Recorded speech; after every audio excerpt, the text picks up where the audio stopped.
অন্তর্বর্তী সরকারের প্রধান উপদেষ্টা ড মুহাম্মদ ইউনুস ভারতের বার্তা সংস্থা পিটিআইকে জানিয়েছেন যে দীর্ঘদিন ধরে অমীমাংসিত তিস্তা নদীর পানিবণ্টন চুক্তির বিষয়ে মতপার্থক্য দূর করার উপায় নিয়ে ভারতের সঙ্গে অন্তর্বর্তী সরকার আলোচনা করবে।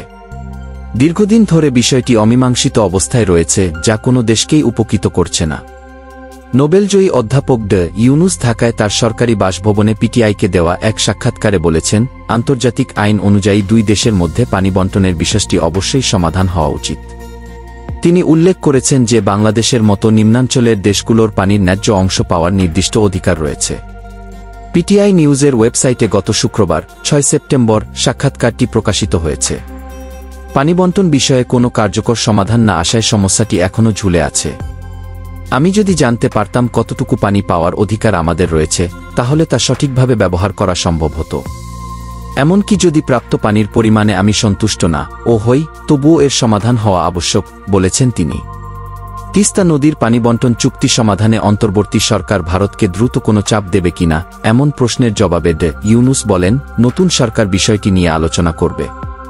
তিনি আরও বলেন, চাপ দেওয়ার বিষয়টি অনেক বড় কথা। আমি এটি বলছি না। আমরা আলোচনা করব।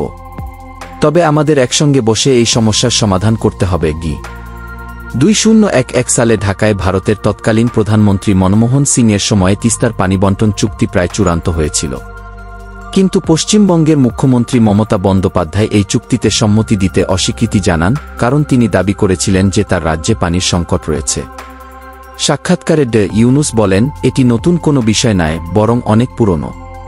আমরা বিভিন্ন সময়ে এই বিষয়ে আলোচনা করেছি। পাকিস্তান শাসনামল থেকেই এ নিয়ে কথা হচ্ছে। সবাই যখন চুক্তিটি চূড়ান্ত করতে প্রস্তুত ছিল, এমনকি ভারত সরকারও, তখন পশ্চিমবঙ্গের রাজ্য সরকার প্রস্তুত ছিল না। আমাদের অবশ্যই এই সমস্যার সমাধান করতে হবে। ড ইউনুস বাংলাদেশের মতো ভাটির দেশগুলোর অধিকার পুনর্ব্যক্ত করেন এবং বলেন, আমাদের আন্তর্জাতিক নিয়মনীতি মেনে সমাধান খুঁজতে হবে।